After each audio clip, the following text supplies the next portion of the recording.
मित्रों, आज मेरे वीडियो का विषय है राजस्थान के भरतपुर राज्य में किसान आंदोलन।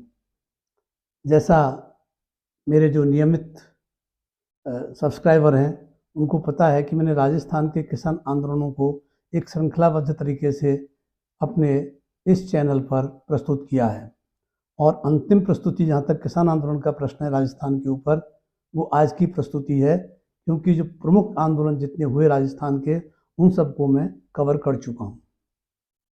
ये अंतिम एक था, इसे मैं आज रख रहा हूँ और इसका जो पीरियड है ये 1931 से लेके और 1947 तक के काल को मैंने इस वीडियो में सम्मिलित किया है, क्योंकि पूर्वी राजस्थान के दो राज्य ऐसे थे, भरतपुर और अलवर, जहाँ किसान आंदोलन हुए, किंतु वे किसान आंदोलन देर से हुए, किंतु उनका जो प्रभाव है मतलब ये ज़्यादा इफेक्टिव रहे।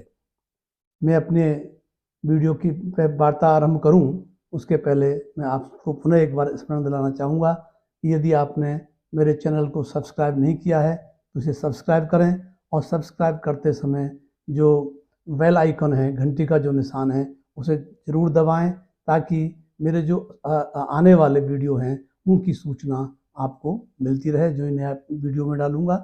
तो मैं अपने विषय पर आता हूँ, क्योंकि राजस्थान में किसान आंदोलन को विशेष महत्व इतिहासकार इसलिए देते हैं क्योंकि ये किसान आंदोलन केवल किसानों तक सीमित न रहकर बल्कि जो एक अर्ध औपनिवेशिक और अर्ध सामंती व्यवस्था राजस्थान में कायम थी उसके अगेंस्ट एक जनता की जागृति है और यही फ्रीडम मूवमेंट का रूप धारण करती है।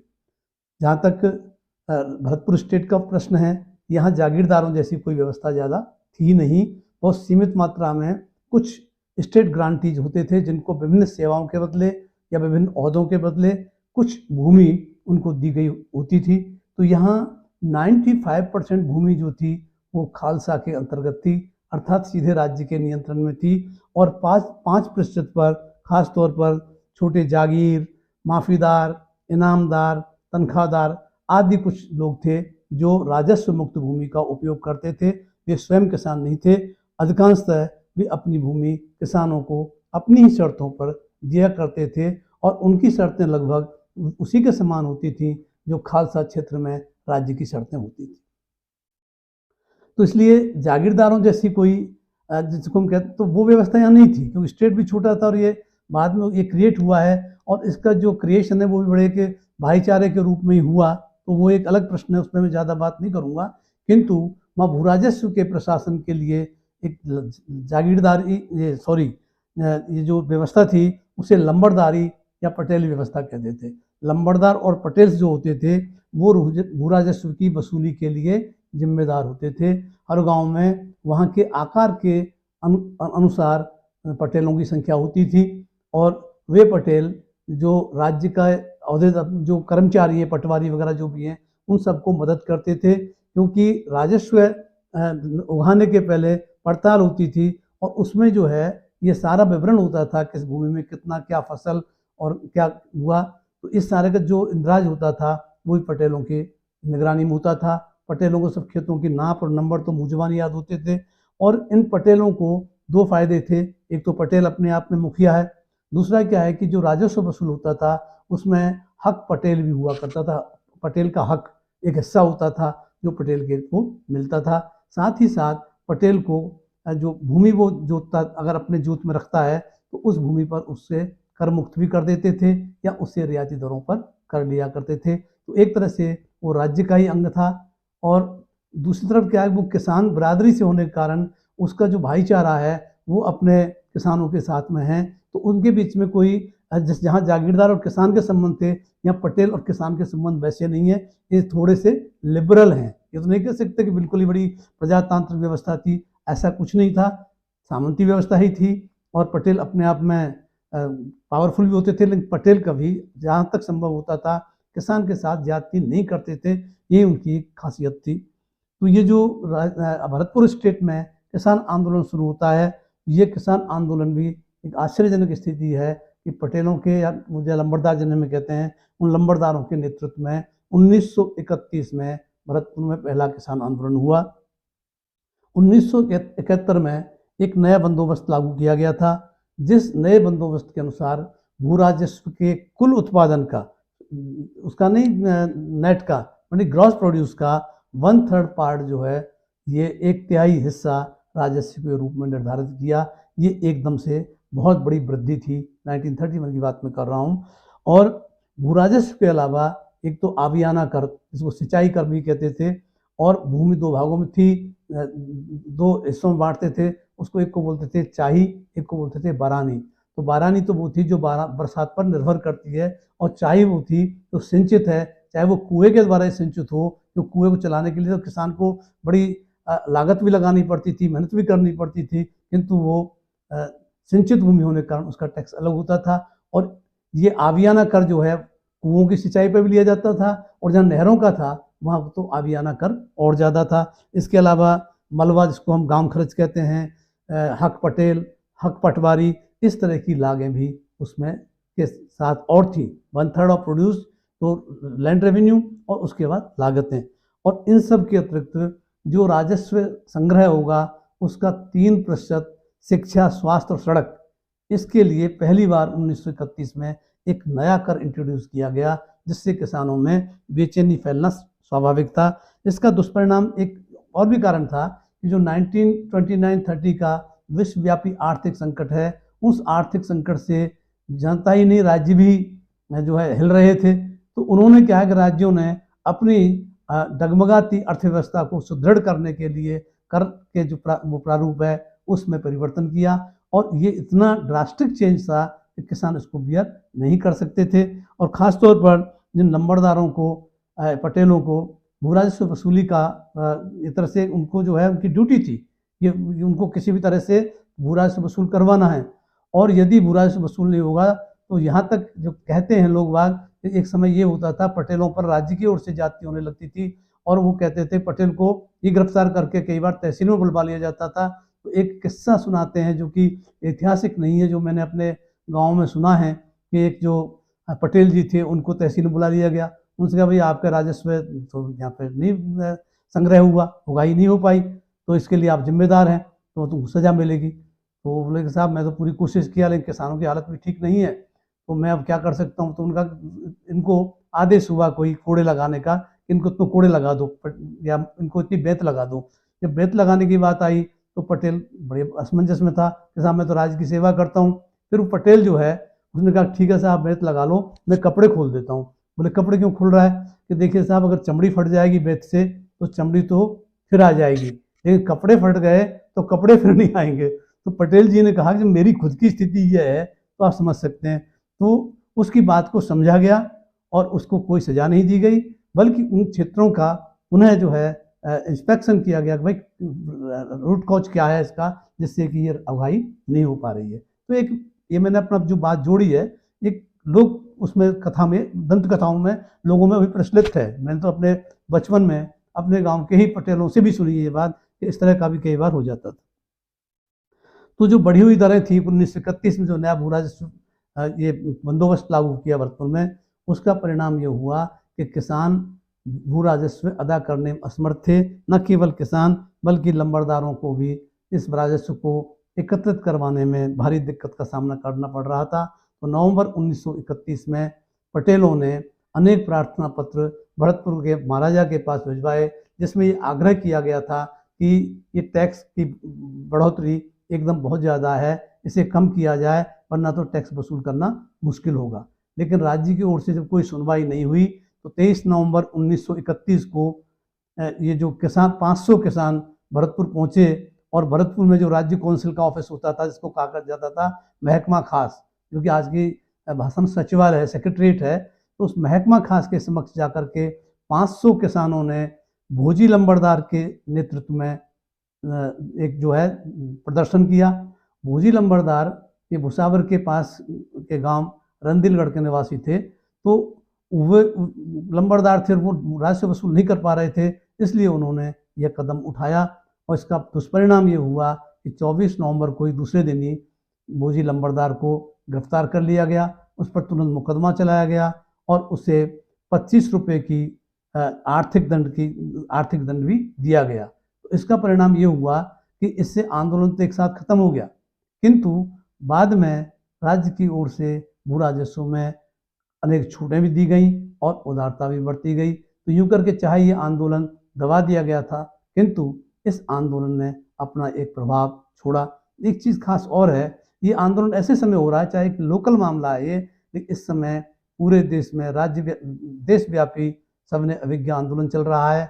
और सविनय अवज्ञा आंदोलन जैसे जहाँ असहयोग आंदोलन था उसमें करबंदी की बात नहीं थी, लेकिन सविनय अवज्ञा आंदोलन का तो प्रारंभ ही करबंदी से था। तो करबंदी एक इफेक्टिव टूल के रूप में, एक इफेक्टिव हथियार के रूप में, प्रभावी हथियार के रूप में किसान इसका उपयोग पूरे देश में करते थे। तो वो इन्होंने यहाँ किया कि हम राजस्व भी नहीं देंगे और हम ये जो है इसको कम करें, इसके लिए आंदोलन किया। तो समय की पहचानते हुए उसमें राज्य की ओर से कुछ रियायत दे दी गई। तो ये आंदोलन का फेज खत्म हुआ। दूसरा आंदोलन होता है मेव किसानों का आंदोलन। जैसे मैंने इसके पहले अलवर के मेव विद्रोह के ऊपर अलग से एक वीडियो बनाया।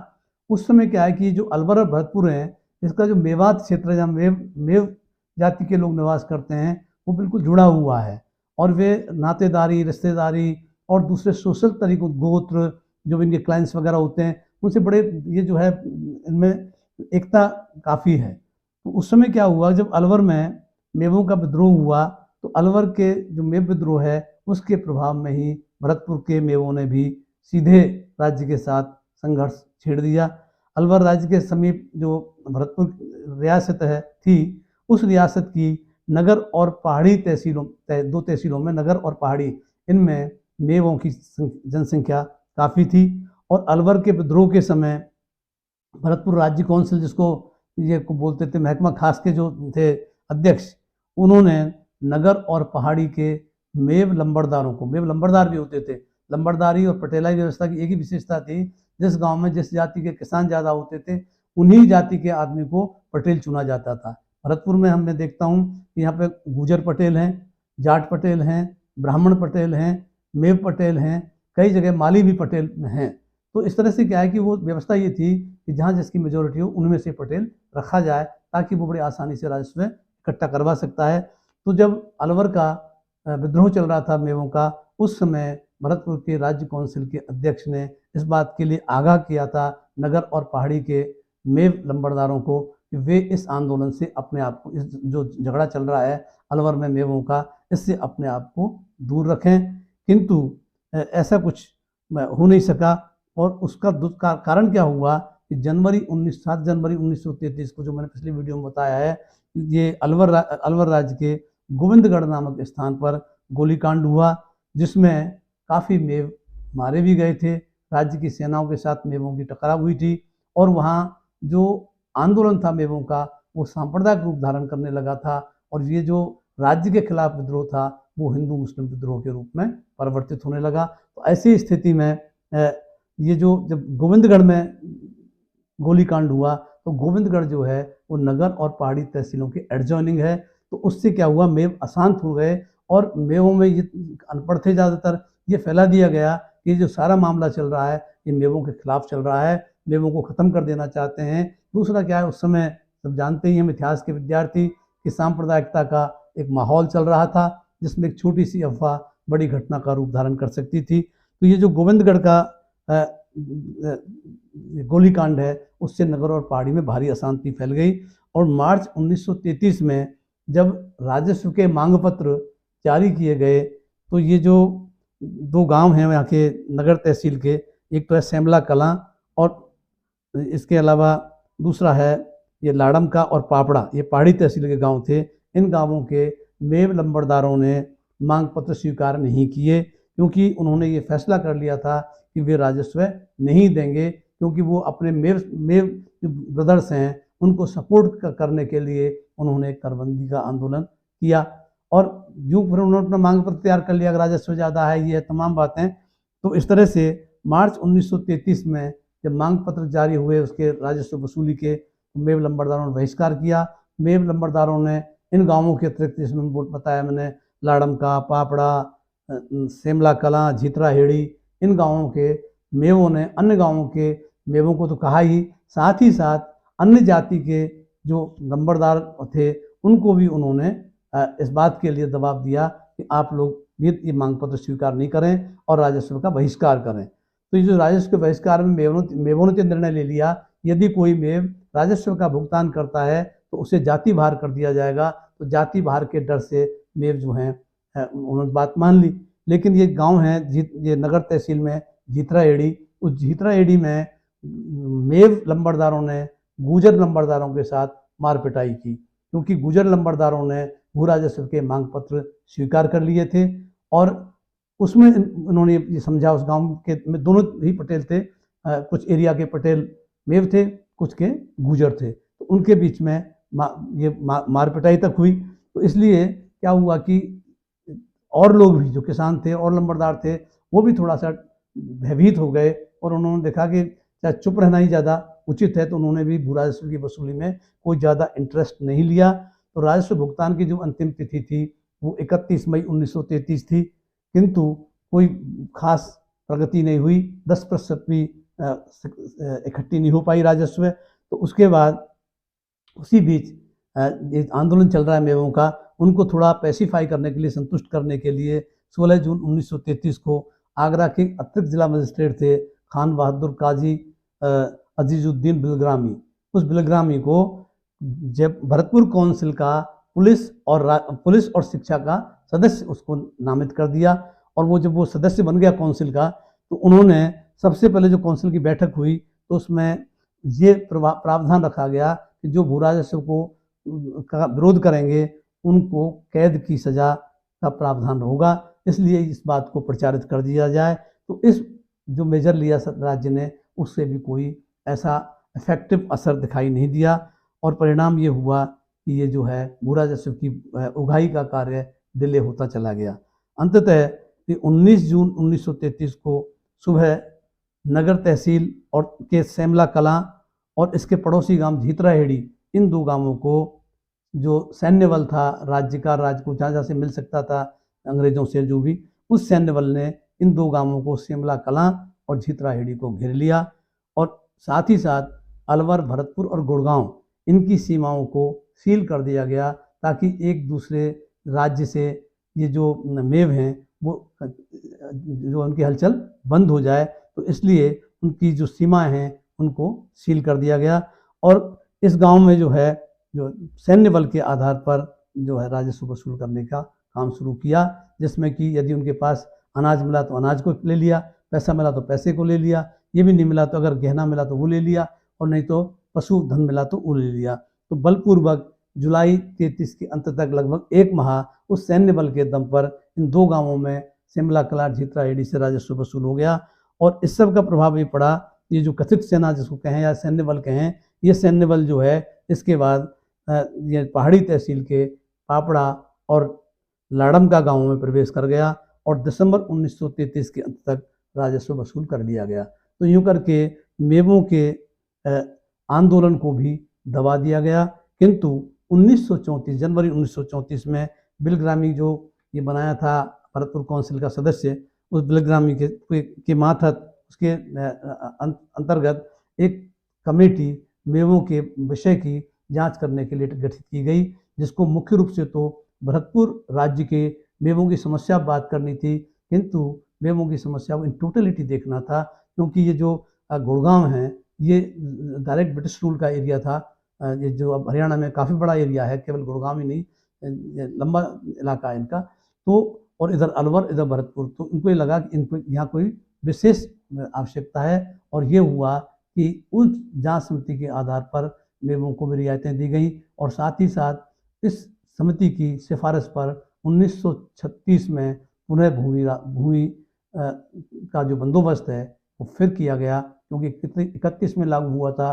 वो तो पहले तो पटेलों के विद्रोह का, पटेल नंबरदारों ने उसका विरोध किया, बाद में वो विषय राजस्व का इन मेवों के विद्रोह में बना। तो ये माना कि मूल कारण ये भू राजस्व का अधिक होना है। तो इसका तरह से चाहे मेवों का आंदोलन भी ज़बरदस्ती कुचल दिया गया, किंतु उसका इम्पैक्ट ये हुआ, इसके ऊपर जांच समिति बनी और उसकी सिफारिशों के आधार पर किसानों या किसानों के लिए उतार व्यवस्था आरंभ हुई।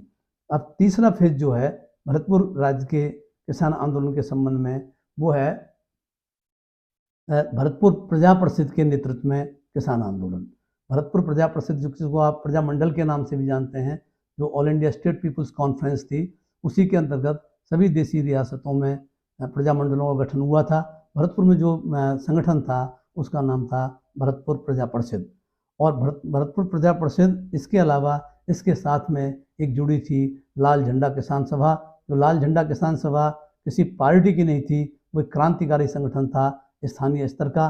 और तीसरा संगठन था मुस्लिम कॉन्फ्रेंस। जो मुस्लिम कॉन्फ्रेंस थी, ये सांप्रदायिक संगठन नहीं था, ये थोड़ा बड़ा लिबरल किस्म का संगठन था। तो ये जो संगठन थे, ये यहाँ अपनी राजनीतिक गतिविधियाँ विभिन्न प्रकार से चला रही थी। तो इन्होंने तीनों ने मिलकर के, जिसमें भरतपुर प्रजा परिषद, लाल झंडा किसान सभा और मुस्लिम कॉन्फ्रेंस, इन्होंने बेगार विरोधी आंदोलन शुरू किया। क्योंकि राजकाज के लिए बेगारियों को पकड़ लिया जाता था, इनको किसी तरह का कोई वेतन या कुछ मजदूरी नहीं दी जाती थी। और घटनाक्रम जनवरी 1947 में ज़्यादा गर्म हुआ। 4 जनवरी 1947 को भरतपुर का एक प्रसिद्ध पक्षी विहार है, जिसको केवलादेव घना के नाम से जाना जाता है। उस घने में ये जो बड़े लोग हैं उस समय के सेलिब्रिटीज़, वो शिकार करने आते थे। तो 4 जनवरी 1947 को भारत के गवर्नर जनरल लॉर्ड वावेल और बीकानेर के महाराजा सादुल सिंह जल मुर्गों का शिकार करने के लिए केवलादेव घने आए। और शिकार में सहायता के लिए भारी संख्या में गांवों से, खासतौर पर दलित जाति के लोग, जिसमें चमार, कोली, खटीक, भंगी, इसके अलावा जो हैं ये शिकारी वगैरह कई तरह के लोग थे, उन सबको पकड़ लिया गया और उनको बेगार पर लाया गया। यही नहीं, उन बेगारियों को जो जल मुर्गे की शूटिंग कर दी, मर गया, उसको इकट्ठा करने का काम भी उनको सौंपा गया। पानी बहुत भरा होता है घने में, सर्दी का टाइम जनवरी का, जिसमें कि अर्धनग्न होकर के वे लोग काम कर रहे थे। तो ऐसी स्थिति में उसका विरोध करने के लिए ये तीनों संगठन एक साथ आए। और ये जो प्रजा परिषद है, उन्होंने वावेल वापस जाओ के नारे लगाए, वावेल मुर्दाबाद के नारे लगाए। और 5 जनवरी 1947 को लाल झंडा किसान सभा और मुस्लिम कॉन्फ्रेंस ने भी इस आंदोलन का समर्थन कर दिया। इस तरह से 3 का आंदोलन चला। और 5 जनवरी को किले के दरवाजे पर इन तीनों के संयुक्त दल ने, ये संगठन ने, वहाँ जो है एक धरना दिया। किंतु इस धरने पर वहाँ के महाराजा के छोटे भाई गिरिराज शरण सिंह, जिन्हें बच्चू सिंह के नाम से जाना जाता है, उनके नेतृत्व में एक सैन्य दल गया, जिसने किले के दरवाजे पर बैठे हुए इन सत्याग्रहियों पर लाठीचार्ज किया, मारपीट की गई। और इसमें बड़े नेताओं में खासतौर पर बाबू राज बहादुर, सामल प्रसाद चौबे एवं उनकी पत्नी और मुंशी अली मोहम्मद एवं मुकुट बिहारी घायल हुए। 6 जनवरी को संपूर्ण राज्य में बेगार विरोधी दिवस मनाया गया। आंदोलन और उग्र हो गया और पूरे राज्य में बेगार विरोधी आंदोलन चला। आंदोलन को बदनाम करने के लिए जो राज्य के समर्थक गुंडे तत्व थे, उन्होंने कुम्हेर और उज्जैन कस्बों में कहीं लूटपाट भी की, ताकि ये बताया जा सके कि आंदोलनकारी ये लूटपाट कर रहे हैं। किंतु वे अपने मुहिम में सफल नहीं हुए। और 6 जनवरी 1947 को एक बहुत बड़ी घटना घट गई। वहाँ भुसावर के रमेश स्वामी, जो कि बस के द्वारा भरतपुर इसी बेगार विरोधी दिवस मनाने के लिए जाना चाह रहे थे, बस वालों ने उनको बस में चढ़ाने से मना कर दिया। तो वो बस के सामने खड़े हो गए और थानेदार ने स्वयं बस चला करके रमेश स्वामी को कुचल दिया। इसलिए इससे ये आंदोलन और उग्र हो उठा।